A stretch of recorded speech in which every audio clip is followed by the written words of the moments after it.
அருமை இரட்சகருமாகிய இயேசு கிறிஸ்துவின் இனிதான நாமத்தினாலே உங்கள் யாவருக்கும் சென்னை பெருங்களத்தூர் சத்திய வார்த்தை ஊழியங்கள் சார்பாக என்னுடைய வாழ்த்துக்களை சொல்லிக் கொள்வதில் மிகுந்த மகிழ்ச்சி அடைகிறேன்.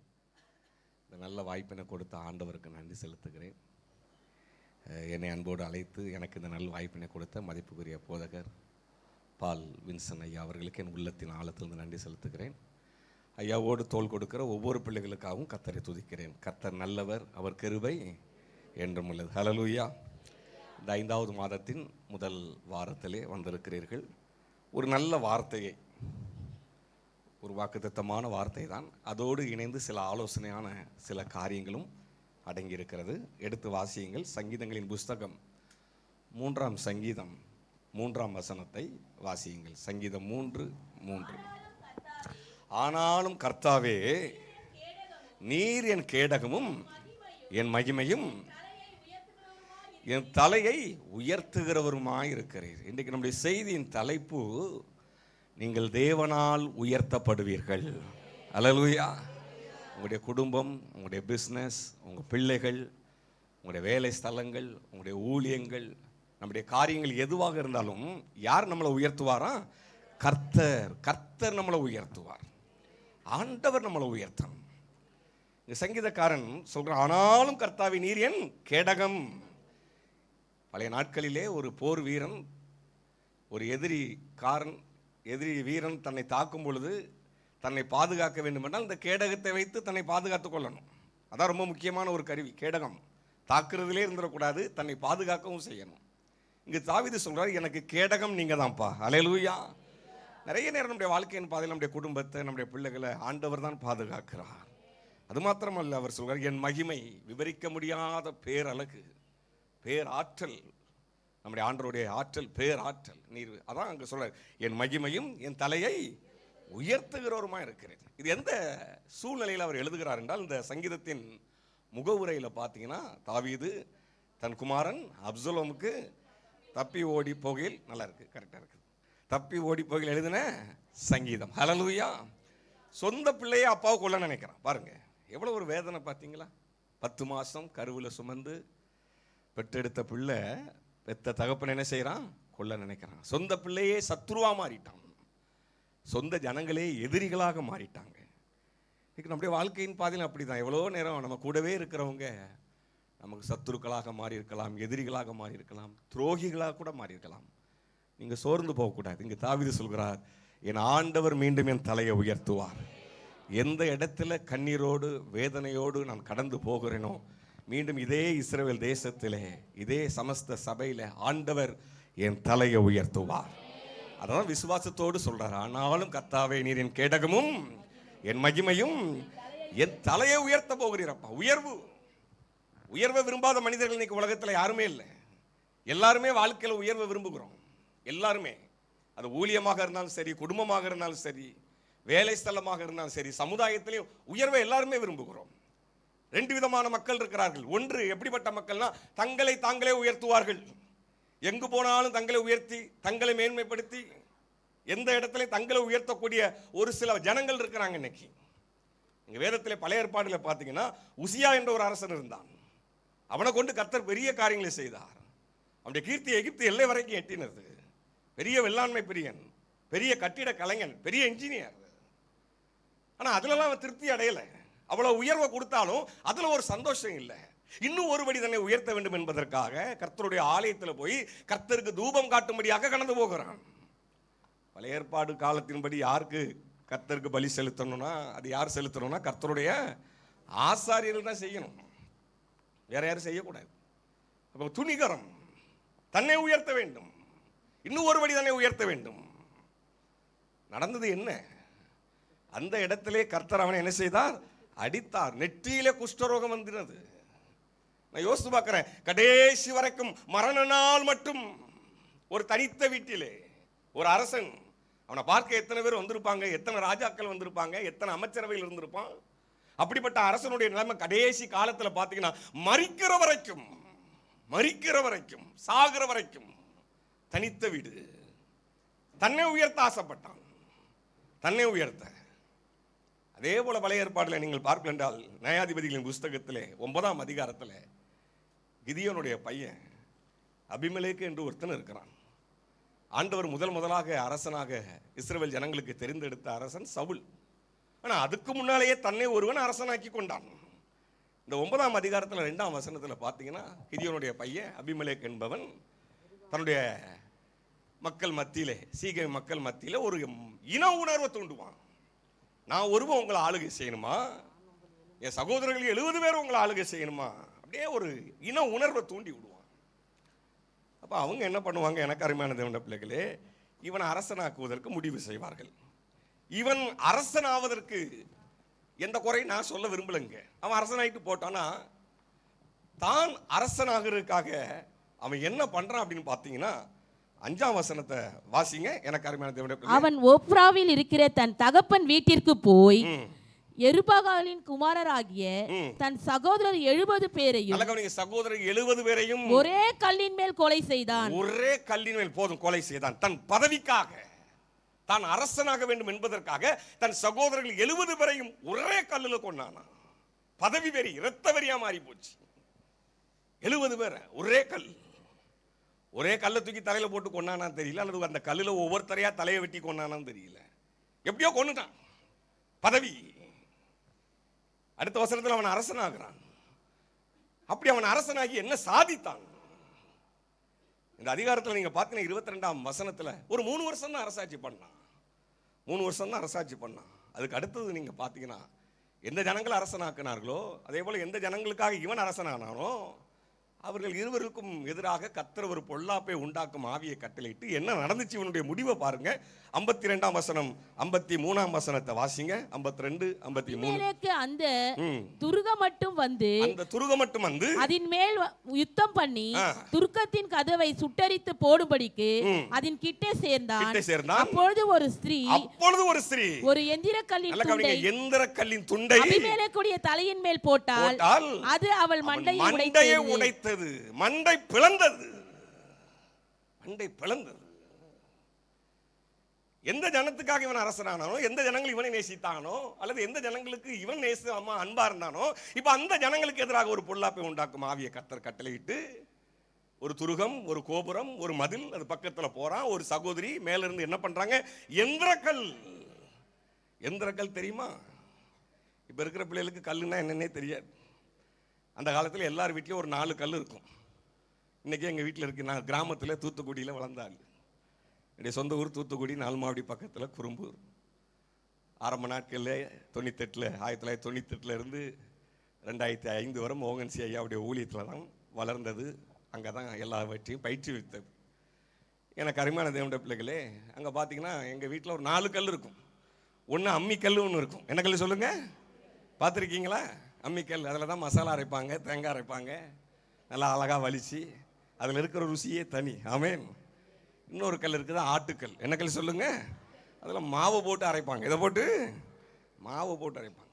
இன்னொன்று இருக்குது, இதுதான் இந்த எந்திரக்கல். இந்த பயிர் உளுந்தெல்லாம் போட்டு அதை சுற்றி அப்படி இழுக்கும் பொழுது அதெல்லாம் அரைச்சி உடச்சி வெளியே வரும். இன்னொரு கல் இருக்குது, உரல். என்னது சொல்லுங்க? அரிசி மாவுலாம் இடிக்கிறது, குத்துறதுலாம் அந்த உரலில் தான். இப்போ உள்ள பிள்ளைங்களுக்கு தெரியாது அந்த பல்லு, அந்த கல்லெல்லாம் பார்த்துருக்க வாய்ப்பு இல்லை. அப்ப அந்த பெண் எடுத்து போடுற எந்திரக்கல். எந்திரக்கல் மண்டை உடைந்தது. மண்டை ரொம்ப முக்கியம். ஏன் ஹெல்மெட் போட சொல்றாங்க? ரொம்ப முக்கியம்.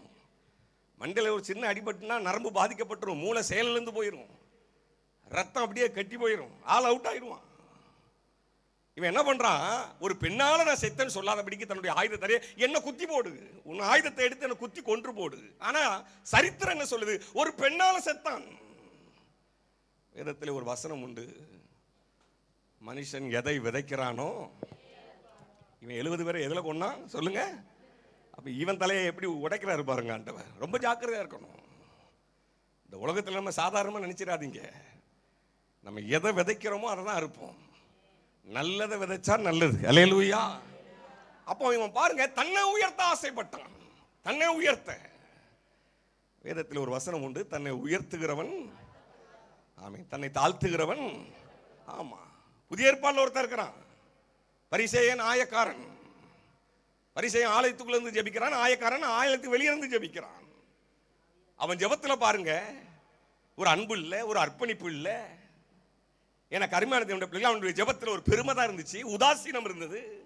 நான் அவனை மாதிரி இல்லை, இவனை மாதிரி இல்லை, அப்படி இருக்கிறேன், இப்படி இருக்கிறேன், தசமம் பாகம் கொடுக்கிறேன், காணிக்க கொடுக்கிறேன், 2 தடவை உபவாசிக்கிறேன், என்னெல்லாமோ தன்னை உயர்த்தி கொண்டே ஜெபித்து கொண்டிருக்கிறான். ஜெபத்தில் கூட ஜாக்கிரதையா இருக்கணும். நம்முடைய ஜெபத்தில் கூட பெருமைகள் இருக்கக்கூடாது. ஆனால் வெளியே இருந்து ஒருத்தன் மார்பில் அடித்து அழுது ஜெபிக்கிறான், பாவியாகி என்மேல் என்னரும். யார் ஜெபத்தை கர்த்தர் அங்கீகரித்தார் என்றால் அந்த ஆயக்காரனுடைய ஜெபத்தை அங்கீகரித்தார். ஹல்லேலூயா. இப்போ பெருமை, தேவ பிள்ளைகளே, தன்னை உயர்த்தணும், தன்னை உயர்த்தணும். உங்களுக்கும் எனக்கும் சேர்த்து சொல்றேன், நம்முடைய வாழ்க்கையில் எந்த இடத்துலையும் நம்மளை நாமளே உயர்த்தக்கூடாது, நம்மளை ஆண்டவர் உயர்த்த வேண்டும். ஹல்லேலூயா. ஆண்டவர் தான் நம்மளை ஆசீர்வதிக்கணும். நான் ஊழியத்தில் கற்றுக்கொண்டது அதுதான். 17 வயசு 1998, இப்போ 44 வயசு தான் ஆகுது. ஒரு ஹல்லேலூயா சொல்லுங்க. ரொம்ப வயசானாலும் நினைச்சிடாதீங்க, முடி வெயிட்டு அவ்வளோதான். ஹல்லேலூயா. கத்தனல் அதாவது வயசாக எல்லாம் போவோம், அதுக்கெல்லாம் கவலைப்படக்கூடாது. பெண்கள்லாம் கவலைப்படாதீங்க, முடி வெள்ளையாகுது குறையுது அப்படிலாம் கவலைப்படாதீங்க. நம்ம ஒவ்வொரு ஸ்டேஜில் ஆண்டவர் நம்மளை கொண்டு போகிறார். ஹல்லேலூயா. அதை சந்தோஷமாக ஏற்றுக்கொள்ளணும், அதை மகிமையாக ஏற்றுக்கொள்ளணும். அதிலே கவலைப்பட்டு நிறைய பேருக்கு வியாதி வந்துடுது. கவலைப்படாதீங்க. அப்போ தேவ பிள்ளைகளை நல்லா கவனிங்க, எப்போவுமே ஆண்டவர் நம்மளை உயர்த்தணும். ஆதியாகமம் புஸ்தகத்தில் நீங்கள் பார்த்தீங்கன்னா 14ஆம் அதிகாரத்தில் சோதோம் ராஜாவை மீட்டு எடுத்துட்டு வரும் பொழுது அந்த ராஜா சொல்வார், எப்பா வெள்ளி பொருளெல்லாம் நீ எடுத்துக்கோ, ஜனங்களை எனக்கு என்ன செஞ்சிரு கொடுத்துரும்பார். அப்போ ஆபிரகாம் அதில் அழகா சொல்வார், ஆபிரகாமை நீர் ஐஸ்வர்யனாக்கிறேன் என்று சொல்லாதபடிக்கு மட்டும் ஒரு சிரட்டை ஆகிலும் பாதரட்சின் வாராகிலும் நான் என்ன செய்ய மாட்டேன், எடுத்துக்கொள்ள மாட்டேன். நீர் என்ன ஐஸ்வர்யனாக்க வேண்டாம், நீர் கொடுத்து நான் ஒன்றும் உயர வேண்டாம். அதுக்கப்புறம் அவர் சொல்வார் பாருங்க, வானத்தையும் பூமியும் படைத்த உன்னதமான தேவனுக்கு நேராக என் கைகளை உயர்த்துவேன். கரங்களை தட்டி கர்த்தருடைய நாமத்தை கரங்களை தட்டி. நம்ம ஜெபம் அப்படி இருக்கணும். நான் எப்பவுமே அப்படி பண்றேன், நீர் என்ன ஆசீர்வதித்தால் போதும் அப்பா. மனுஷன் கொடுத்து நிறைய போறது இல்லை, ஆண்டவருக்கு தெரியும் எங்க வாசலை திறக்க வேண்டும் என்று. ஹல்லேலூயா. எந்த வாசலை நமக்கு திறந்தா நமக்கு ஆசீர்வாதம் அவருக்கு தெரியும். கர்த்தர் உங்களை ஆசீர்வதிக்கணும். நீங்க அப்படிதான் ஜெபம் பண்ணுவீங்க, நீர் என் குடும்பத்தை ஆசீர்வதிங்க, நீர் என் பிள்ளையை ஆசீர்வதிங்க, நீர் என்ன உயர்த்துங்க. என்ன நானே நான் எந்த இடத்துல உயர்த்தக்கூடாது. அதே போல மனுஷருடைய உயர்வையும் விரும்பாதீங்க. ஹல்லேலூயா. அது ரொம்ப ஆபத்து, அது ரொம்ப ஆபத்து. எந்த மனுஷன் நம்மளை உயர்த்துவானோ அவன் தான் நம்மளை குழியில தள்ளுவான். எந்த யோசேப்பை தன் வீட்டுக்கு அதிகாரியாக போர்த்திபார் உயர்த்தி வைத்து அழகு பார்த்தானோ அந்த போர்த்திபார் தான் யோசேப்பை எங்க தள்ளினான்னு சொல்லுங்க, சிறைச்சாலையில் தள்ளினான். யோசித்து பாருங்க எவ்வளவு வேதனையா இருந்திருக்கும். கொஞ்ச நாளைக்கு முன்னால் இதே போர்த்திபார் தானே தன்னை வீட்டில் வச்சு உயர்த்தி எப்படியெல்லாம் அழகு பார்த்தான், தனக்கு கிடைச்ச வாழ்க்கை எப்படி இருந்திருக்கும்னு யோசித்து பாருங்க. இப்போ எப்படிப்பட்ட ஒரு நிலைமைக்கு தள்ளப்படுகிறான்னு பாருங்க. அதே போல 127 நாடுகளை அரசாண்ட அகாஸ்வேர் என்ற அரசன், 127 நாடுகளை அரசாண்ட அரசன் தனக்கு அடுத்த ஸ்தானத்திலே ஆமான் என்கிறவனுடைய தலையை உயர்த்தினான். ஆனா அந்த அகாஸ்வேர் அரசன் தான் ஆமான எதுல தூக்கி போட்டான்னா தூக்கு மரத்தில் போட்டான். எதுல போட்டான்? அதில் போட்ட பிறகுதான் அவனுக்கு அந்த கோபமே தனியுது, அந்த மூர்க்கம் தனியுது. மனுஷனுடைய உயர்வை விரும்பாதீங்க, அது ரொம்ப ஆபத்து. ஹல்லேலூயா. ஆனால் அதே யோசேப்பை ஆண்டவர் எகிப்தில் உயர்த்தினார் பாருங்க, சாகிற வரைக்கும் அந்த உயர்வு இருந்தது. கரங்களை தட்டி கர்த்தருடைய நாமத்தை கடைசி வரைக்கும் இருந்தது, கடைசி வரைக்கும் இருந்தது. தேவ பிள்ளைகள், அதனால நான் சொல்றேன், நம்ம எப்பவுமே ஆண்டவர் உயர்த்தணும். அதான் தாவீது சொல்றான், நான் கர்த்தாவே நீர் என் கேடகமும் என் மகிமையும். இன்னொரு இடத்துல அவர் சொல்கிறார், சங்கீதம் 113:7, அவர் சிறியவனை புலிதிலிருந்து எடுத்து. ஆமென். ஹல்லேலூயா. நம்ம காணிக்கை பாடல் பாடின அந்த பாடலை ஒரு அடியை பாடலாமா? எஃப் மேஜர் பிடிங்க. ஹல்லேலூயா. Thank you Jesus. ஹல்லேலூயா. எல்லாருக்கும் சேர்ந்த பாடல். ஆமென். தகப்பனே என் தந்தையே தலை நிமிர செய்பவர் நீரே. சொல்லுங்க. தகப்பனே என் தந்தையே தலை நிமிர செய்பவர் நீரே. கேடகம் நீரே மகிமையும் நீரே. கேடகம் நீரே மகிமையும் நீரே. தலை நிமிர செய்பவர் நீரே. தலை நிமிர செய்பவர் நீரே. தகப்பனே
ஹல்லேலூயா. அவர் நம்முடைய தலையை நிமிர செய்வார். அவர் நம்முடைய தலையை உயர்த்துவார். ஒரு 3 காரியத்தை நான் சுருக்கமாக சொல்ல போறேன். நிறைய காரியங்கள் இருந்தாலும் கூட ஒரு 3 காரியங்கள் எனக்கு கொடுக்கப்பட்ட நேரத்துக்குள்ளாக ஆண்டவர் யாரை உயர்த்துவார், எப்படிப்பட்டவர்களை உயர்த்துவார். நிறைய காரியங்கள் வேதத்தில் இருந்தால் நான் இன்றைக்கு ஒரு 3 காரியத்தை சுருக்கமாக சொல்ல போறேன். நம்பர் 1, 1 பேதுருவின் புஸ்தகம் 5ஆம் அதிகாரம் 6ஆம் வசனத்தை ஒருவர் வாசியுங்கள். 1 பேதுரு 5:6 எல்லாரும் தெரிந்த வசனம் தான். 1 பேதுரு, ஆகையால் ஏற்ற காலத்தில் உங்களை உயர்த்தும்படி தேவன் உங்களை உயர்த்தும்படி அவருடைய பலத்த கைக்குள் அடங்கி இருங்கள். முதல்ல அடங்கி இருக்கிறவர்களை கர்த்தர் உயர்த்துவார். முதல் பாயிண்ட், அடங்கி இருக்கிறவர்கள். அடங்கி இருக்கிறதுக்கு சரியான மீனிங்னா காத்திருக்கணும். சொல்லுங்க, காத்திருக்கிறவர்கள். வெயிட் பண்ணணும், கொஞ்சம் வெயிட் பண்ணணும். தாமதம் ஆகலாம், சில காரியங்கள், சில நன்மைகள் வருவதற்கு தாமதம் ஆகலாம், ஆனா காத்திருக்கணும். இங்க ஆண்டவர் சொல்றார், ஏற்ற காலத்திலே தேவன் உங்களை உயர்த்தும்படிக்கு அவருடைய பலத்த கைக்குள். இன்னைக்கு அடங்கி இருக்க முடியல, காத்திருக்க முடியல. ஒரு குடும்பம்னா அந்த குடும்பத்தில் கொஞ்சம் அடங்கி இருக்கணும். ஒரு திருச்சபைனா அந்த திருச்சபையில் அடங்கி இருக்கணும். ஒரு வேலை ஸ்தலத்தில் அடங்கி இருக்கணும். ஆண்டவருடைய வேலை வருகிற வரைக்கும் காத்திருக்கணும். நீ காத்திருக்க முடியல. உடனே நடந்துடணும், உடனே கிடைச்சிடணும், எல்லாம் உடனே நடந்துடணும். நானும் அப்படி ஆசைப்பட்ட ஆரம்ப நாட்கள்ல. நான் ஒரு புரஜாதி மதத்துல இருந்து வந்தாலும் சின்ன சின்ன விஷயத்துக்கெல்லாம் எனக்கு நடக்கலன்னா சோர்ந்து போவேன். அப்போ எங்கள் ஊரில் அங்கே இருக்கிற ஒரு வயதான தகப்பனாட்ட, ஐயா இதெல்லாம் ஜெபம் பண்ணுறேன், இப்படிலாம் கேட்குறேன், ஒன்றும் நடக்கலையே. அப்போ அவர் சொல்லுவார், தம்பிங்க வா, காலையில் தென்னங்கண்ணை நட்டு வச்சுட்டு சாயங்காலம் போய் தேங்காய் பறிக்க போவாது அப்படிம்பார். எப்படி புரியுதா நான் சொல்கிறேன்? காலையில் தென்னங்கண்ணை நட்டு வச்சுட்டு சாயங்காலம் போய் அதில் தேங்காய் கிடைக்குமான்னு பார்க்காத. அதுக்கு ஒரு 7 வருஷம் நீ காத்திருக்கணும், அதுக்கு ஒரு 5 வருஷம் காத்திருக்கணும். அது மாதிரி உன் லைஃப்பில் சில காரியங்களை ஜெபம் பண்ணிட்டேன், உடனே நடக்கலைன்னு நினைக்காத. அதனுடைய வேலை வரும் பொழுது நடக்கும். ஹல்லேலூயா. இன்னைக்கு பிள்ளைங்க, படிக்கிற பிள்ளைங்களா சொல்கிறேன், அவங்க ஒருவேளை ஃபெயில் ஆகலாம், தோற்று போகலாம். என்ன எக்ஸாம்லையும் பெற்றவங்களுக்கும் சொல்கிறேன் ஆலோசனை. அவன் பாரு ஜெயிச்சிட்டான், அவன் பாரு வந்துட்டான்லாம் நீங்கள் நினச்சா அவங்கள மன உளைச்சல் ஆக்காதீங்க. அந்த வேலை வரும்பொழுது நம்முடைய பிள்ளைகளை கர்த்தர் ஆசீர்வதிப்பார். அது வரைக்கும் காத்திருக்கணும், வெயிட் பண்ணணும். ஹல்லேலூயா. அடங்கி இருங்க, அடங்கி இருங்க. அடங்கி இருக்கிறவர்களை கர்த்தர் உயர்த்துவா. இன்னைக்கு நிறைய பேருடைய வாழ்க்கை அடங்கி இருக்கிற காரியங்கள் இன்னைக்கு இல்லை. நீங்க அடங்கி இருக்கணும். வேதத்தில் ஒரு தேவ பிள்ளை ஆண்டவர் என்ன சொல்றாரு பாருங்க, எடுத்துக்கொள்ளுங்கள். அந்த சம்பவத்தை நம்ம பார்ப்போம். ஆதியாகமம் புஸ்தகம் 16ஆம் அதிகாரம், எல்லாருக்கும் தெரிந்த சம்பவம் தான். 9ஆம் வசனத்தை வாசிங்க. ஆதியாகமம் 16ஆம் அதிகாரம் 9ஆம் வசனத்தை வாசிங்க. அப்பொழுது கர்த்தருடைய தூதனானவர், நீ உன் நாச்சியார் அண்டைக்கு திரும்பி போய், நீ உன் நாச்சியார் அண்டைக்கு திரும்பி போய் அவள் கையின் கீழ் என்ன செய்யுங்க, அடங்கி இரு. ஆகார பார்த்து கர்த்தருடைய தூதன் சொல்றாரு, நீ அடங்கிருமா, சாராள் கை கீழே அடங்கிரு. இந்த சம்பவம் எல்லாருக்கும் தெரியும். ஆபிரகாம் சாராள் குழந்தை இல்லை. சாராள் என்ன பண்ணாங்க, தன்னுடைய அடிமை பண்ணாகி ஆகார திருமணம் பண்றாங்க. உடனே இவங்க கர்ப்பம் தரிக்காங்க. இவங்க கர்ப்பம் தரிச்ச உடனே இவங்க என்ன பண்றாங்க, அவளை அற்பமா பார்க்க ஆரம்பிச்சாங்க. அதான் சாராளால ஏற்றுக்கொள்ள முடியல. அவங்க ஆபிரகாம்கிட்ட போய் முறையிடுறாங்க. ஆபிரகாம் சொல்றா, அவன் கையின் கீழே இருக்கிறா, அவளுக்கு நலமானபடி செய்யும் சொல்லும் பொழுது இந்த அம்மா என்ன பண்றாங்க, அவளை கடினமாக நடத்தினார்கள். 6ஆம் வசனம் சொல்கிறது, கடினமாக நடத்தினாள். கடினமாக, வேதனை, துக்கம், பயங்கரமான பாடுகள். இதை தாங்க முடியல அவங்களால, இதை ஏற்றுக்கொள்ள முடியல. வீட்டை விட்டு சொல்லாம கொள்ளாம ஓடி போறாங்க. அங்கதான் ஆண்டவர் அவளை சந்திக்கிறார். சாராளின் அடிமை பெண்ணாகி ஆகாரே, எங்கிருந்து வருகிறாய், எங்க போற, எங்க இருந்து வாரன்னு சொல்றா, எங்க போறன்னு தெரியல. அங்க ஆண்டவர் சொல்றாரு, நீ உன் நாச்சியார் அண்டையின் கீழே போய் என்ன செய்யுறு, அடங்கிரு. அந்த வேலை வர்ற வரைக்கும் காத்துரு, அடங்கிரு. அப்படின்னா என்ன அர்த்தம்னா, உன் காரியத்தை கர்த்தர் பார்த்து கொள்வார். நீ அடங்கிரு. உன் வேதனை எனக்கு தெரியுது, உன் பாடு என்னன்னு தெரியுது, உன் சஞ்சலம் என்ன தெரியுது. அதுக்காக நீயா முடிவு எடுக்காத, நீ அடங்கிரு. இன்னைக்கு தேவ பிள்ளைகள் நம்ம இருக்கிற ஸ்தலத்திலேயோ, வேலை ஸ்தலத்திலேயோ, நம்முடைய வாழ்க்கையின் பாதையிலையோ எங்கேயோ நம்மளை யாரோ ஒரு வேதனைப்படுத்தலாம், நம்மளை கடினமாக நடத்தலாம், நம்மளை துக்கப்படும்படியான சில காரியங்களை செய்யலாம். அதுக்காக நீங்க ஏதாவது ஒரு முடிவு எடுக்காதீங்க. ஆண்டவருடைய வேலை வர்ற வரைக்கும் அங்க அடங்கிருங்க. அங்க யார் உங்களை பார்க்கிறார்னா, கர்த்தர் பார்க்கிறார். ஹல்லேலூயா. இங்க இந்த ஆகாருக்கு நடந்த அந்த கொடுமையை உலகம் பார்த்துச்சா இல்லையோ, ஆபிரகாம் பார்த்தாரா இல்லையோ, ஆபிரகாமுடைய வேலைக்காரங்க பார்த்தாங்களே இல்லையோ, அதை யார் பார்க்கிறார்னா கர்த்தர் பார்க்கிறார். அந்த அதிகாரத்திலே ஆண்டவர் சொல்றாரு. அப்பொழுது அவள் 10ஆம் வசனத்தை வாசிங்க. 10ஆம் வசனத்தை. இன்னும் கர்த்தருடைய தூதனானவர் அவளை நோக்கி, உன் சந்ததியை மிகவும் பெருக பண்ணுவேன். இங்க அடங்கி இருக்கும்போது என்ன நடக்கும்னு அவர் சொல்றாரு பாருங்க. உன் சந்ததியை மிகவும் பெருக பண்ணுவேன், அது பெருகி எண்ணி முடியாததா இருக்கும் என்றார். அடுத்த வசனம் தான் முக்கியமான காரியத்தை நான் சொல்ல நினைச்சேன். அதுக்குள்ள 10 சொல்லிட்டேன். அதுல 11ல என்ன சொல்றானா, தேவன் உன் அங்கலாய்ப்பை கேட்டபடியினால். அல்லேலூயா. அங்க அழகா சொல்ற, கர்த்தர் உங்கள் அங்கலாய்ப்பை. அப்போ உங்க பிரச்சனை என்ன, உங்க பாடுகள் என்ன, வேதனை என்ன, அதை கர்த்தர் அறிவார். சில நம்மளை யாரும் புரிந்து கொள்ளலையே. கட்டின கணவன் கூட சில நேரம் நம்மளை புரிந்து கொள்ள முடியாது. கட்டின மனைவி கூட நம்மளை புரிந்து கொள்ள முடியாது. ஆனால் உங்களை என்னையும் புரிந்து கொள்ளுகிறவர் நம்முடைய ஆண்டவர். நம்முடைய பாடு என்ன, வேதனை என்ன, அவர் அறிவாருங்க. அது வரைக்கும் அடங்கி இருக்கணும். எதையும் உடைச்சிடக்கூடாது. குடும்பத்தை உடைச்சிடக்கூடாது. ஊழியத்தை உடைச்சிடக்கூடாது. சில காரியங்களுக்கு நிறைய உடையுது. நிறைய குடும்பம் உடைக்கப்படுகிறது. காரணம் என்ன? அடங்கி இருக்க முடியல. யாக்கோபு அடங்கி இருந்தார. அவங்க மாமா 20 வருஷம் எவ்வளவு பாடுபடுத்தினார், எவ்வளவு வேதனைப்படுத்தினார். 10 முறை சம்பளத்தை ஏமாத்தினார். யாக்கோபுடைய பிள்ளைங்க, அந்த லாபானுடைய பிள்ளைங்க யாக்கோபு மேல எவ்வளவு அநியாய குற்றச்சாட்டுலாம் வச்சாங்க தெரியுமா? ஆனா அவன் அடங்கி இருந்தான். 20 வருஷம் அடங்கி இருந்தான். 20 வருஷம் அடங்கி இருந்தான். அவனு சொல்லாம கொள்ளாம போனான். எப்போ போனானா, ஆண்டவர் சொன்ன பிறகுதான் போனான். அல்லேலூயா. ஆதியாகமம் புத்தகத்தில் நீங்கள் பார்ப்பீங்களா, 31ஆம் அதிகாரம் 3ஆம் வசனத்துல ஆண்டவர் சொன்ன பிறகுதான் வீட்டை விட்டு ஓடுறானே தவிர அது வரைக்கும் அடங்கி இருந்தான். அந்த அதிகாரத்தில் 12ஆம் வசனத்துல பின்பகுதியில் ஆண்டவர் சொல்றார், லாபான் உனக்கு செய்கிற யாவையும் கண்டேன். இன்னைக்கு நிறைய நேரம்ல யார் யாரெல்லாம் என்னென்ன வேதனைப்படுத்துறாங்களோ, கொடுமைப்படுத்துறாங்களோ, சில நேரம் நம்மளால தாங்க முடியல தான். வெளியே சொல்ல முடியாத வேதனை. வேலை ஸ்தலத்தில் எல்லா இடத்துலையும் நமக்கு பிரச்சனை இருக்க தான் செய்யும். நம்மளை இவ்வளோ கொடுமைப்படுத்துறாங்க. இன்னைக்கு நிறைய வாலிபர்கள் சொல்கிறேன், ஒரு வேலை கிடைக்குதா அதை காப்பாற்றுங்க, வெளியே வந்துடாதீங்க. போய் 3 மாதம் கூட இன்னைக்கு ஒரு வேலையில் ஒரு உருப்படியாக உட்கார முடியல. கேட்டால் அவன் என்ன இப்படி பண்ணுறான், என் மேனேஜர் இப்படி பண்ணுறான், என் மேலதிகாரி. சில பேர் அப்படி தான் இருப்பான். சில ஆள் கடைசி வரை மாற மாட்டான். ஆனால் நீங்கள் அடங்கிருங்க. ஆண்டவருடைய வேலை வர வரைக்கும் காத்துருங்க. கர்த்தர் பார்த்து கொண்டு இருக்கிறார். ஹல்லேலூயா. ஆண்டவர் எல்லாத்தையும் பார்க்கிறார். யாக்கோபு ஒரு இடத்துல அழகா சொல்றாரு பாருங்க. அந்த ஆதியாகமம் 31ஆம் அதிகாரம் 42ஆம் வசனத்துல யாக்கோபு அழகா சொல்றாரு பாருங்க. ஆதியாகமம் 31 என் பிதாவின் தேவனாகிய ஆபிரகாமின் தேவனும் ஈசாக்கின் பயபக்திக்குரியவரும் என்னோடு இராமற் போனால் நீர் இப்பொழுது என்னை வெறுமையாய் அனுப்பி விட்டிருப்பீர். தேவன் என் சிறுமையையும் தேவன் என் சிறுமையையும் கையின் பிரயாசத்தையும் பார்த்து கையின் பிரயாசத்தையும் பார்த்தாராம். அல்லேலூயா.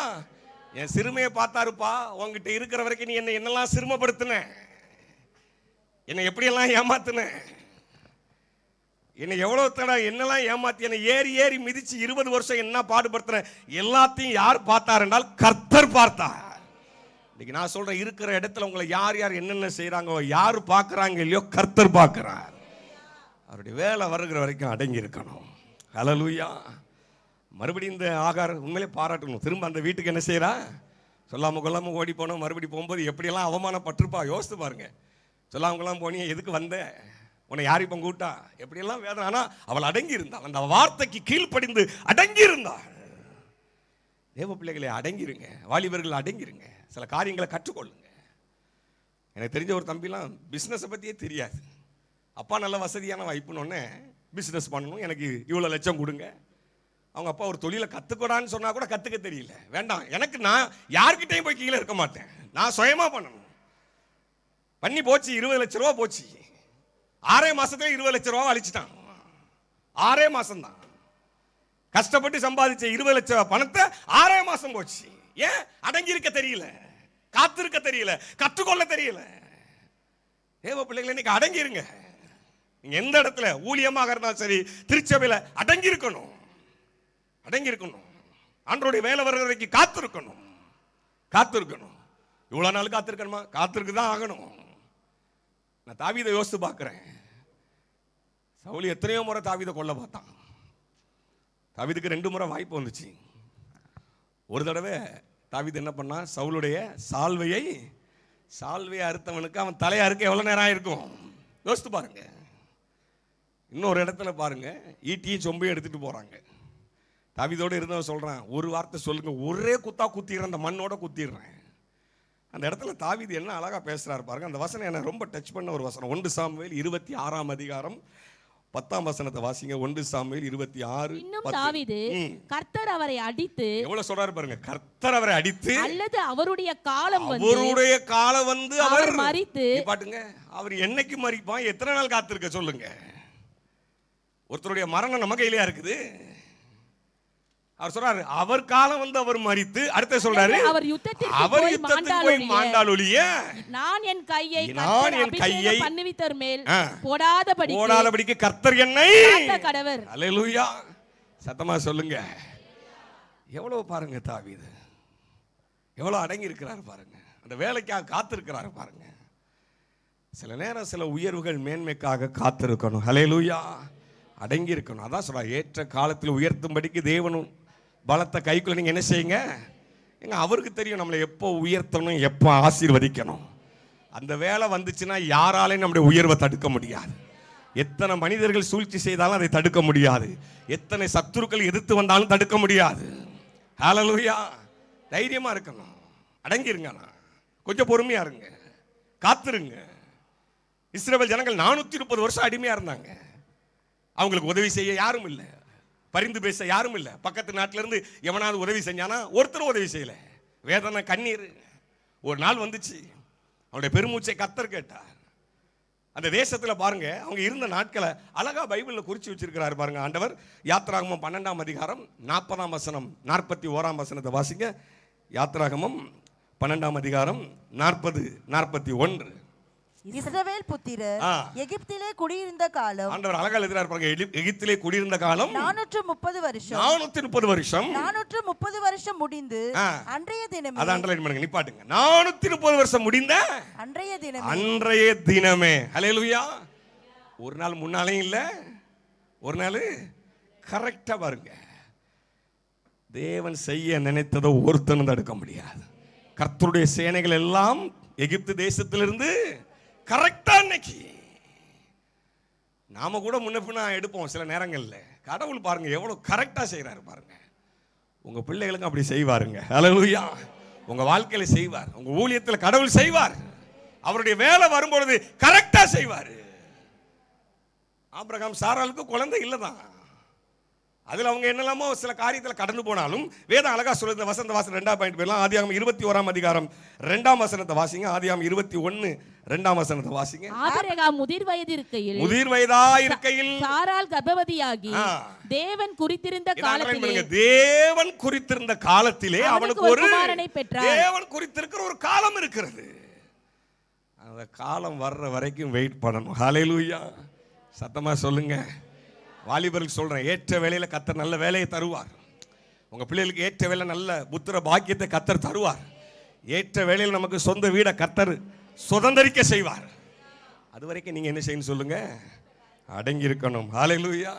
அதான் தீர்க்கதரிசி ஆபகுக்கு அழகா எழுதுகிறார். ஆபகுக்கு 2:3 குறித்த காலத்திற்கு இன்னும் வைக்கப்பட்டிருக்கிறது, அது பொய் சொல்லாது. ஆமா, தாமதித்தாலும் அதுக்கு என்ன செய்யணுமா, காத்திருங்க, வெயிட் பண்ணுங்க, வெயிட் பண்ணுங்க. சில நேரங்களில் சில காரியத்துக்காக நம்ம வெயிட் பண்ணுங்க. அந்த வேலை வரும்பொழுது கர்த்தர் நிச்சயம் செய்வார். ஹல்லேலூயா. ஒரு பல்லவியை பாடுவோமா? F மைனர் பிடிங்க. Thank you Jesus. எல்லாரும் சேர்ந்து எல்ரோயி எல்ரோயி என்னை கண்டீரே நன்றி ஐயா. சொல்லுங்க, எல்ரோயி. எல்லா கரங்களை தட்டி பாடுவோம். என்னை கண்டீரே, ஆமே, என்னை கண்டீரே நன்றி ஐயா. உம்மை முழு உள்ளத்தோடு ஆராதிப்பேன், ஆமே, முழு பலத்தோடு அன்பு கூறுவேன். ஆராதனை ஆராதனை ஆராதனை ஆராதனை. ஹல்லேலூயா. ஆராதனை ஆராதனை, ஆமே, ஆராதனை ஆராதனை. அன்பு கூறுவேன். சொல்லுங்க, அன்பு கூறுவேன். இன்னும் அதிகமாய், இன்னும் அதிகமாய், ஆமே, ஆராதிப்பேன். இன்னும் ஆர்வமாய், இன்னும் அன்பு கூறுவேன். இன்னும் அதிகமாய் ஆராதிப்பேன். இன்னும் ஆர்வமாய் உம்மை முழு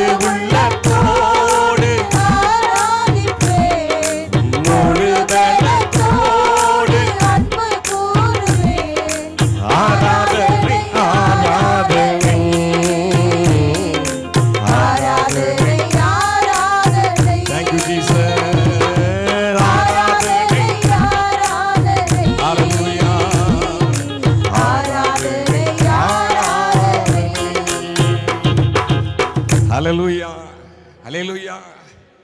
ஆண்டவர் மேல வச்சிருக்கிற அன்பை கொஞ்சம் கூட எடுத்துறாதீங்க. ஹல்லேலூயா. நம்ம ஆண்டவர் நம்ம மேல அவ்வளவு அன்பா இருக்கிறார், அவருக்கு தெரியும். நம்பர் 2, இரண்டாவதாக அவர் யாரை உயர்த்துகிறார்? முதல்ல அடங்கி இருக்கிறவர்களை கர்த்தர் உயர்த்துகிறார். நம்பர் 2, சங்கீதம் 147 சங்கீதம் 6 வசனத்தை வாசிங்க. சங்கீதம் 147:6. கர்த்தர் சாந்த குணமுள்ளவர்களை உயர்த்துகிறார். சாந்த குணமுள்ளவர்களை உயர்த்துகிறார். இரண்டாவது சாந்த குணமுள்ளவர்களை உயர்த்துகிறார். முதல்ல அடங்கி இருக்கிறவர்களை உயர்த்துகிறார். இரண்டாவது சாந்த குணம். சாந்த குணம். சாந்தனா என்ன? புன்சிரிப்பா சிரிக்கிறதா, அமைதியா இருக்கிறதா? இல்ல, அதுக்கு 4 அர்த்தம் இருக்குது சாந்த குணத்துக்கு. ஆவியின் கனி 9ல் சாந்தமும் ஒரு முக்கியமான கனி. அன்பு, சந்தோஷம், சமாதானம், நீடிய பொறுமை, தயவு, நற்குணம், விசுவாசம், சாந்தம். இந்த சாந்தமும் ஒரு முக்கியமான கனி. சாந்தனா நம்ம எல்லாருமே அமைதியா இருப்பது, புன்சிரிப்பது அப்படி அல்ல. அதுக்கு 4 மீனிங் இருக்குது. சாந்த குணமுள்ளவர்கள் எப்படி இருப்பாங்கன்னா, வாக்குவாதம் பண்ண மாட்டாங்க. எப்படி பண்ண மாட்டாங்க? யார்ட்டையும் வாக்குவாதம் பண்ண மாட்டாங்க. யார்ட்டையும் வாக்குவாதம் பண்ண மாட்டாங்க. இன்னைக்கு எங்க பார்த்தாலும் வாக்குவாதம், எங்கு பார்த்தாலும் வாக்குவாதங்கள், வாக்குவாதங்கள். ரெண்டாவது சாந்த குணமுள்ளவர்கள் எப்படி இருப்பாங்கன்னா, தங்கள் உரிமைகளை விட்டு கொடுப்பார்கள். தனக்கு தான் முழு உரிமை, தனக்கு தான் முழு சுதந்திரம், ஆனா விட்டு கொடுப்பாங்க. வேதத்தில் அதுக்கு நல்ல எடுத்துக்காட்டு நீங்க பார்த்தீங்கன்னா, ஈசாக்கு கிணற வெட்டுறான் வெட்டுறான் வெட்டுறான், வெட்ட வெட்ட அவனுக்கு அது ஆசீர்வாதம் வரும்பொழுது அங்க எல்லாரும் சண்டை போடுறாங்க. அவன், இது எங்களுடைய கிணறு, இது எங்களுடைய கிணறு. அந்த இடத்துல ஈசாக்கு என்ன செய்யல சொல்லுங்க? வாக்குவாதம் பண்ணல, விட்டு கொடுக்குறான். வச்சுட்டு போட்டு விட்டு கொடுக்க விட்டு கொடுக்க கர்த்தர் பாருங்க, ஒரு ரெகோபோத் பெரிய ஆசீர்வாதத்தை கர்த்தர் கட்ட எடுக்கிறார். விட்டு கொடுக்கிறவர்களே கர்த்தர் ஆசீர்வதிப்பார். தனக்கு தான் உரிமை. அது சாலமோன்ட்ட 2 ஸ்திரீகள் வந்தாங்க. இது ஏன் பிள்ளைங்கிறா ஒருத்தி, அவ ஏன் பிள்ளைங்கிறா. யாருக்கு பிள்ளையை பிரிச்சு கொடுக்கறதுன்னு சாலமோனுக்கு. ஆமா, இன்னைக்கு இருக்கிற டெக்னாலஜினா பிரிச்சு என்ன செஞ்சிடலாம், கொடுத்துடலாம். டிஎன்ஏ டெஸ்ட் பார்த்தா தெரிஞ்சிடும் இது யாருடைய குழந்தைன்னு தெரிஞ்சிடும். பார்த்தாரு, ஒரு வாழை கொண்டு வாங்க, பட்டயத்தை கொண்டு வாங்க, 2 வெட்டி பாதி அவளுக்கு பாதி இவளுக்கு கொடுக்கணும். இந்த உயிரோடு இருக்கிற தாயுடைய குடல் என்ன செஞ்சுதான் துடித்தது. ஐயா, கொண்டுறாதீங்க கொண்டுறாதீங்க, அது அவளுக்கே தன்னுடைய உரிமை, தன்னுடைய பிள்ளை, தன்னுடைய சந்ததி. அவன் தனக்கு கிடைக்காம போனாலும் பரவாயில்ல, உயிரோட இருக்கட்டும். விட்டு கொடுத்தாள். அவ கையில தாங்க கர்த்தர் குழந்தைய கொடுத்தார். ஹல்லேலூயா. இன்னைக்கு நான் சொல்றேன், சில நேரங்களில் உங்களுடைய குடும்பத்திலேயோ சொந்த பந்தங்கள்லையோ சகோதர சகோதரியோ சில இடங்கள்ல வாக்குவாதம் பண்ணாதீங்க, விட்டு கொடுங்க. ஹல்லேலூயா. சாந்த குணமுள்ளவர்கள் வாக்குவாதம் என்ன செய்ய மாட்டாங்க, பண்ண மாட்டாங்க, விட்டு கொடுத்துருவாங்க, விட்டு கொடுத்துருவாங்க. அடுத்தது சாந்த குணமுள்ளவங்க எப்படின்னா, நுகத்தை ஏற்றுக்கொள்வார்கள். எதை ஏற்றுக்கொள்வார்கள்? நுகம். தங்கள் மீது அனுமதிக்கப்படுகிற சில நுகங்கள், சில பாடுகள், சில காரியங்கள் அவங்களுடைய மேல சுமத்தும் பொழுது அதை ஏற்றுக்கொள்வார்கள். தட்டி கழிக்க மாட்டார்கள், தட்டி கழிக்க மாட்டாங்க. சில நுகங்களை நம்ம சந்தோஷமா ஏற்றுக்கொள்ளணும். இன்னைக்கு சபை கட்டணும், அது உங்களுக்கு சில நுகமா தெரியலாம், அதை சந்தோஷமா ஏற்றுக்கொள்ளணும். அதுக்கு பின்னால ஒரு பெரிய ஆசீர்வாதத்தை கர்த்தர் வச்சிருப்பாரு. நீங்க வேதத்தில் ரெபேக்காலை எடுத்துக்கொள்ளுங்கள். அங்க பாருங்க, எலியேசர் வருகிறார். அவர் தனக்கு தண்ணி தான் குடிக்க கேட்கிறார். மனசுல நினைச்சது வேற, அதை அவட்ட சொல்லல. தனக்கு தண்ணி குடிக்க கேட்கிறாரு. அவ என்ன செய்யறா, உமக்கும் வாப்பேன். எங்க சாதாரண விஷயம் இல்லை. ஒரு ஒட்டகம் எத்தனை குடம் தண்ணி குடிக்கும் தெரியுமா? 10 குடம் ஒரு ஒட்டகம் 10 குடம் தண்ணி குடிக்கும். எத்தனை குடம்? அப்போ 10 ஒட்டகம் எத்தனை குடம் தண்ணி குடிக்கும்? 100 குடம் தண்ணி குடிக்கும். நம்ம பைப்பு திருக்கணும்னு தண்ணி வராது, மோட்டர் போட்ட ஒன்று தண்ணி வராது. துறவுல கிணத்துல இறங்கி ஒவ்வொரு குடமா ஏறி மேலே ஏறி என்ன செய்யணும், வரணும். இன்னைக்கு நீங்க சாப்பிடும் போது நம்ம பிள்ளைங்கிட்ட ஒரு டம்ளர் தண்ணி கேளுங்க, தந்தா ஸ்தோத்திரம், அல்லேலூயா சொல்லுங்க, அல்லேலூயா. ஆமா, அப்ப அவங்க என்ன டயலாக்லாம் விடுறாங்க நீங்க அப்பம் பாருங்க. தண்ணியோ கொஞ்சம் அந்த தட்டையோ அந்த பிளேட்டை கொஞ்சம் அங்கே வைமா, இந்த டஸ்ட்பினை கொஞ்சம் அங்கே வை, ஏதாவது ஒன்று ஒரு சின்ன வேலை செஞ்சு சொல்லி பாருங்க. ஆனால் இங்கே பாருங்க, 100 குடம் தண்ணி. நம்ம பிள்ளைகளுக்கு இப்போ குடம் கூட தூக்க தெரியாது. குடத்தை கூட இப்போ பார்க்குற ஆட்கள் நிறைய பேர் இல்லை, எல்லாம் வாட்டர் கேனாக ஆகி போச்சு. அல்லேலூயா சொல்லுங்க, சத்தமாக சொல்லுங்க.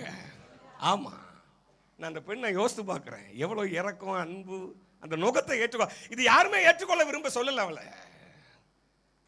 ஆனால் அதுக்கு பின்னால் பாருங்க, எந்த ஒட்டகத்துக்கு வார்த்தாலோ அதுக்கு எஜமாட்டியாக கர்த்தர் மாட்டுகிறார். கரங்களை தட்டி கர்த்தருடைய நாமத்தை கரங்களை தட்டுங்க. வாக்குத்தத்தம் பண்ணப்பட்டது ஆபிரகாம், அந்த சந்ததிக்கு இவன் மருமகளா போறா. சில நுகத்தை ஏற்றுக்கொள்ளணுங்க. அல்லேலூயா, சத்தமா சொல்லுங்க. ஆமா, தட்டி கழிக்காதீங்க. எந்த பொறுப்பு ஆண்டவர் ஆலயத்தில் தராரா அந்த பொறுப்பை என்ன சொல்லுங்க, இது எனக்கு அதுக்கு சம்மந்தம் இல்லைங்க, இது ஏன் டிபார்ட்மெண்ட் இல்லை அப்படிலாம் சொல்லக்கூடாது. நான் ஊழியத்தில் 7 வருஷம் கற்றுக்கொள்ளும் பொழுது என்ன பொறுப்பு கொடுத்தாலும் ஏற்றுக்கொள்வேன். பாட்டு பாடணுமா பாடுவேன், ஜெபம் நடத்தணுமா, என்ன கொடுத்தாலும், க்ளீன் பண்ணணுமா, டெக்கை துடைக்கணுமா, நான் ஆடியோ வீடியோ டிபார்ட்மெண்ட், மோகன் சேயாவுடைய ஊழியத்தில் வீடியோ டிபார்ட்மெண்ட்டில் நான் பணி செய்தேன். என்னன்னாலும் எதையுமே தாழ்வான் நினைக்க மாட்டேன். அது யாருக்காக செய்கிறேன்? கர்த்தருக்காக செய்கிறேன். ஹல்லேலூயா, என் ஆண்டவருக்காக செய்கிறேன். ஏற்றுக்கொள்ளணும். நுகத்தை ஏற்றுக்கொள்ற பிள்ளைகளை கர்த்தர் ஆசீர்வதிப்பார், உயர்த்துவார். இங்க அதான் வேதம் சொல்கிறது, சாந்த குணமுள்ளவர்களே கர்த்தர். வாக்குவாதம் பண்ணாதீங்க, யார்ட்டையும் வாக்குவாதம் பண்ணாதீங்க, விட்டு கொடுத்துருங்க, நுகத்தை ஏற்றுக்கொள்ளுங்க. தேவ பிள்ளைகள் அது மாத்திரம் இல்ல, அந்த சாந்த குணமுள்ளவங்க கேரக்டர் எப்படின்னா, தங்களுடைய கேரக்டர் நல்ல பண்பு உள்ளவர்களாக இருப்பாங்க. எப்படி உள்ளவங்களாக இருப்பாங்க? யாருக்காகவும் தன்னுடைய கேரக்டர் என்ன செய்ய மாட்டாங்க, நல்ல குணத்தை மாற்ற மாட்டாங்க. சில பேர் சொல்லுவாங்க, நான் நல்லவனுக்கு நல்லவனா இருப்பேன், கெட்டவனுக்கு அது உலகத்தான் இருந்துட்டு போட்டு. ஆண்டவருடைய பிள்ளைங்க அப்படி இருக்கக்கூடாது. அல்லேலூயா சொல்லுங்க, சத்தமா சொல்லுங்க. நல்ல மரம் நல்ல கனியை தான் நம்மள ஆண்டவர் எப்படி கனி கொடுக்க வச்சிருக்கா அப்படிதான் நம்ம கனி கொடுக்கணும். அவன் இப்படி பண்றான், அதெல்லாம் நான் இப்படி பழி வாங்குறேன், அவன் இப்படி செய்யறான், நம்ம அந்த காரியமே நம்ம என்ன செய்யக்கூடாது. கோபம் வரும் சில நேரங்களில், பொறுத்து கொள்ளணும். நிறைய நேரம் கோபங்கள், சில நேரம் அதனால தான் வாக்குவாதங்கள், நிறைய பிரச்சனைகள். தேவ பிள்ளைகளே, நான் மோசையை யோசித்து பார்க்கிறேன்.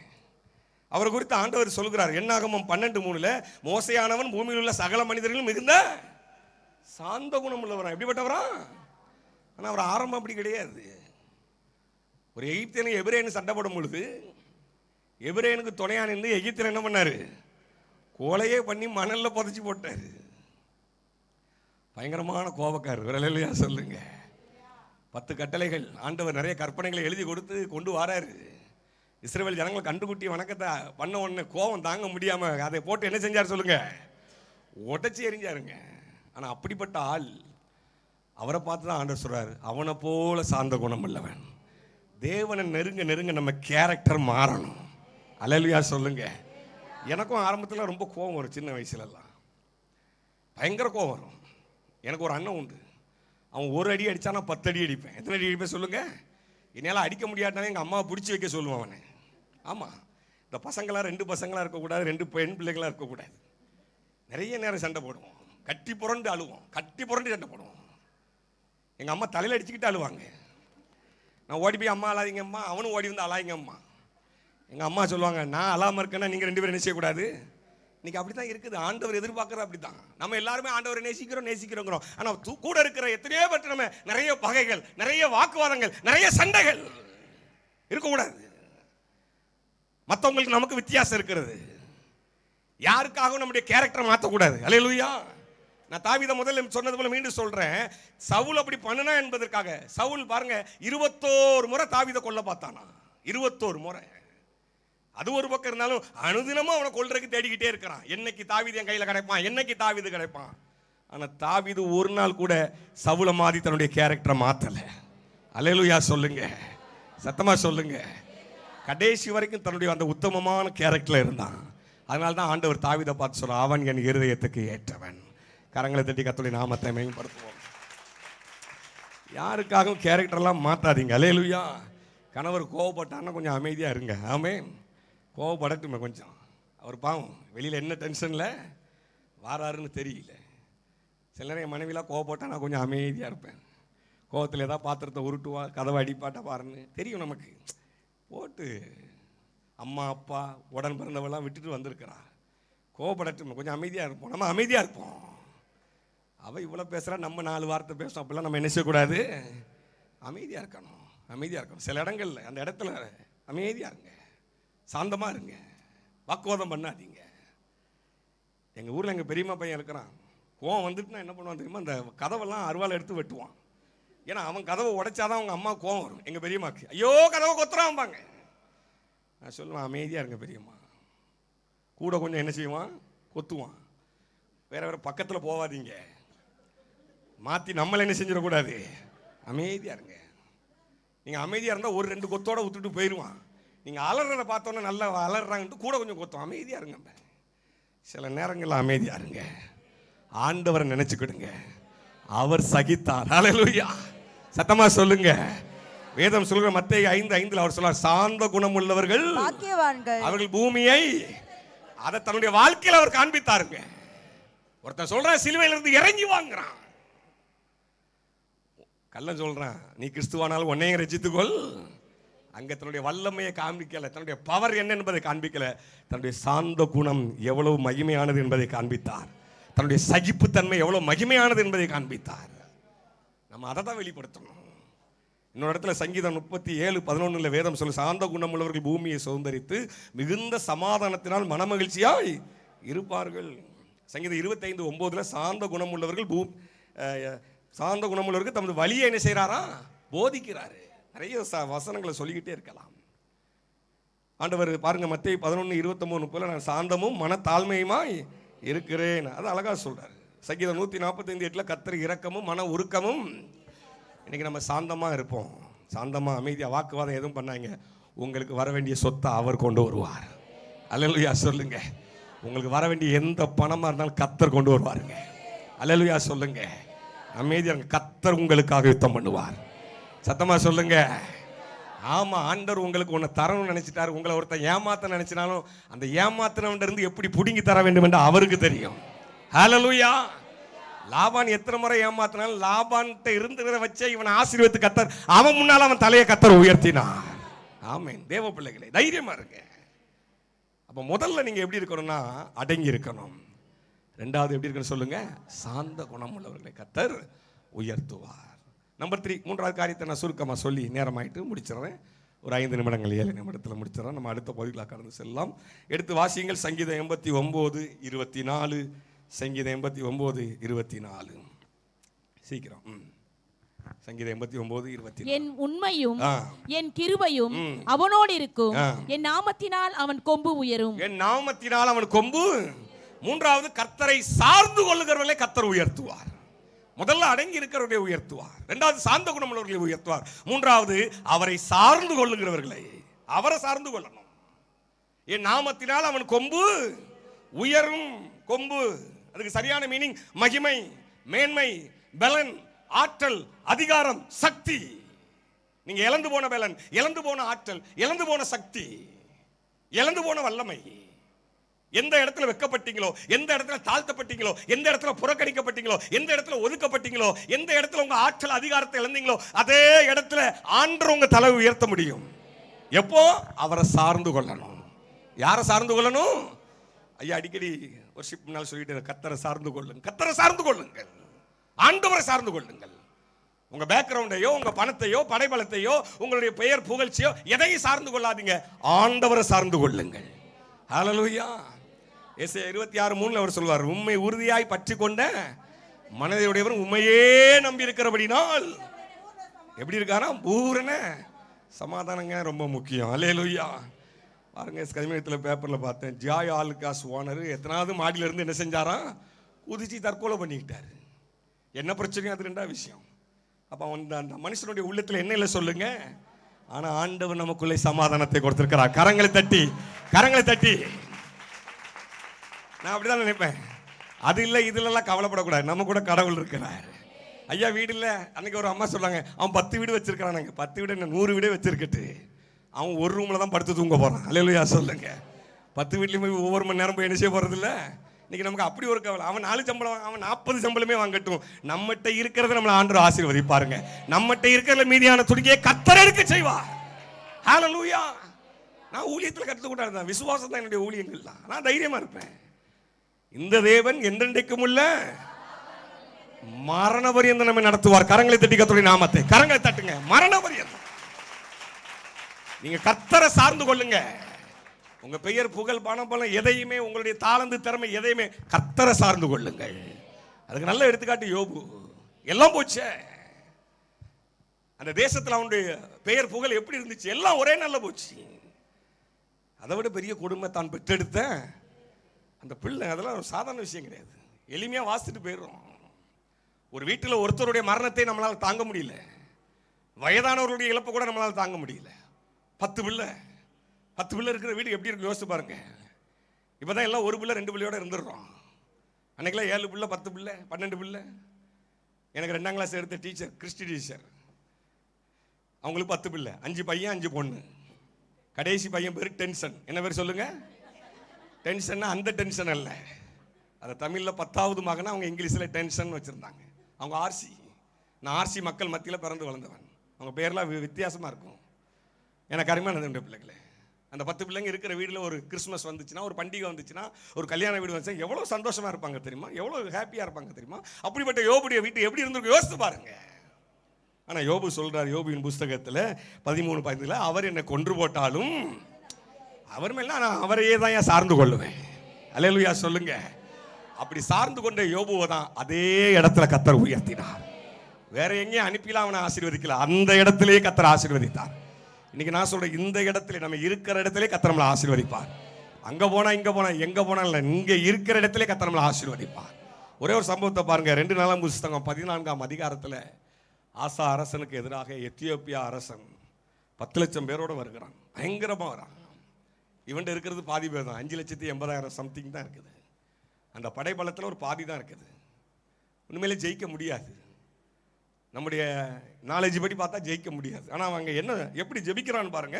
அந்த அதிகாரத்துல 11ஆம் வசனம் 12ஆம் வசனம், தேவனாகிய கர்த்தரை நோக்கி கூப்பிட்டு கர்த்தாவே பலம் உள்ளவனுக்காகிலும், எவ்வளவு அழகா ஜெபம் பண்றாங்க. பலம் உள்ளவனுக்காகிலும் பலனற்றவனுக்காகிலும் உதவி செய்கிறது உமக்கு லேசான காரியம். எங்கள் தேவனாகிய கர்த்தாவே, எங்கள் தேவனாகிய கர்த்தாவே எங்களுக்கு துணை நில்லும், எங்களுக்கு துணை நில்லும். உம்மை சார்ந்து, அண்டர்லைன் பண்ணுங்க, உம்மை சார்ந்து உம்முடைய நாமத்தில் ஏராளமான இந்த கூட்டத்திற்கு எதிராக வந்தோம். கர்த்தாவே நீர் எங்கள் தேவன், மனுஷன் உம்மை மேற்கொள்ள விடாதேயும் என்றான். அடுத்து என்ன நடக்குது பாருங்க. அப்பொழுது கர்த்தர் நிப்பாட்டுங்க. எப்பொழுது கர்த்தர், இவன் எப்ப கர்த்தரை சார்ந்து நின்னானோ அப்பொழுது கர்த்தர் அந்த எத்தியோப்பியரை ஆசாவுக்கும் யூதாவுக்கும் முன்பாக முறியடித்ததுனால அத்தனை பேர் என்ன செஞ்சிட்டான்? வந்தவன் எல்லாம் ரிட்டர்ன் ஓடி போறான் பாருங்க. இன்னைக்கு நான் சொல்றேன், கர்த்தரை சார்ந்துன்னா உங்களுக்கு எதிராக வருகிற பிரச்சனை அப்படியே ஆட்டோமேட்டிக்கா யூட்டன் அடிச்சு ஓடும். ஒரு அல்லேலூயா சொல்லுங்க, சத்தமா சொல்லுங்க. நான் அப்படிதான் நினைப்பேன். மணி சொல்ல இவ்வளவு பிரச்சனை ஒன்றும் பயப்படாத, நம்ம கர்த்தரை சார்ந்து ஜெபம் பண்ணுவோம், எல்லாம் அப்படியே யூட்டன் ஆயிரும். அல்லேலூயா. நம்ம ஆண்டவர் வல்லமை உள்ள தேவன். அல்லேலூயா. அவரை சார்ந்து இருக்கிறவர்களை கர்த்தர் ஒரு நாளும் கைவிட மாட்டார். அவரை சார்ந்து நில்லுங்க, உங்க படைபலத்தை சார்ந்து நிற்காதீங்க. கோலியாத்துக்கு முன்னால் தாவீது நிற்கும் பொழுது எல்லாம் என்ன நினைச்சாங்க? தாவீது தோத்து போவான்னு நினைச்சாங்க. கோலியாத்து கூட அப்படிதான் நினைச்சிருப்பான். ஆனா கோலியாத்துக்கு முன்னால் தாவீது நிற்கிறான். நீ பட்டயத்தோடு கேடகத்தோடு ஈட்டியோடு வருகிற, நானோ நீ நிந்தித்த இஸ்ரவேலின் இராணுவங்களின் சேனைகளுடைய கர்த்தரின் நாமத்தில் வருகிறேன். நம்முடைய ஆண்டவர் இராணுவங்களின் தேவன், நம்ம தனியால் இல்லைங்க. நமக்கு பின்னால கர்த்தர் ஒரு பெரிய சேனையே வச்சிருக்கிறாரு. ஹல்லேலூயா. கர்த்தரை சார்ந்து கொள்ளுங்கள். சங்கீதம் 91:14 சொல்ல, அவர் என்னிடத்தில் வாஞ்சியா இருக்கிறபடினால் அவனை விடுப்பேன், அவனை என்னிடத்தில் என் நாமத்தை அறிந்திருக்க அவனை உயர்ந்த. ஹல்லேலூயா. கர்த்தரை சார்ந்து நில்லுங்கம்மா. வேலையா, பிள்ளைகளுடைய படிப்பா, யாரை சார்ந்து நில்லுங்க? மனுஷனை சார்ந்து நிற்காதீங்க, மனுஷனை நம்பாதீங்க. நாசி உள்ள சுவாசம் உள்ள மனுஷனை நம்பாதீங்க, கடவுளை சார்ந்து நில்லுங்க. அதுக்காக மனுஷ தயவு வேண்டான்னு சொல்ல, ஆனால் உங்க சார்பு நிலை எங்க இருக்குன்னா கர்த்தரை சார்ந்து நிற்கணும், ஆண்டவரை முன்னால வைக்கணும். கர்த்தரை எப்பொழுதும் முன்னால வைங்க. கர்த்தரை சார்ந்து இருக்கிறவர்களை கர்த்தர் உயர்த்தி கொண்டே இருப்பார். அதுல எத்தனை பிரச்சனை வந்தாலும் அந்த பிரச்சனைகளை கர்த்தர் அகற்றி போடுவார். ஹல்லேலூயா. எல்லாரும் கண்களை மூடி ஜெபிக்கலாமா? அந்த பல்லுவையை பாடி நம்ம அப்படியே கண்களை மூடி ஜெபிக்கலாம். எஃப் மேஜர் மீண்டும் முதல்ல பாடினேன், தகப்பனே என் தந்தையே. ஹல்லேலூயா. Thank you Jesus. தகப்பனே என் தந்தையே, தலை நிமிர செய்பவர் நீ. ஹல்லேலூயா சொல்லுங்க. தகப்பனே தந்தையே, தலை நிமிர செய்பவர் நீரே. ஆமென். கேடகம் நீரே, மகிமையும் நீரே. ஹல்லேலூயா. கேடகம் நீரே, மகிமையும் நீரே. தலை நிமிர செய்பவர் நீரே. Thank you Jesus. தலை நிமிர செய்பவர் நீரே. தகப்பனே. ஆமென். தகப்பனே தந்தையே, தலை நிமிர படுத்துறங்கி மகிழ்வுடனே விழித்தேழுவே. ஏனெனில் கர்த்தர் என்னை ஆதரிக்க. விசுவாசோடு படுத்துறங்கி மகிழ்வுடனே விழித்தேழுவே. ஆமென். ஏனெனில்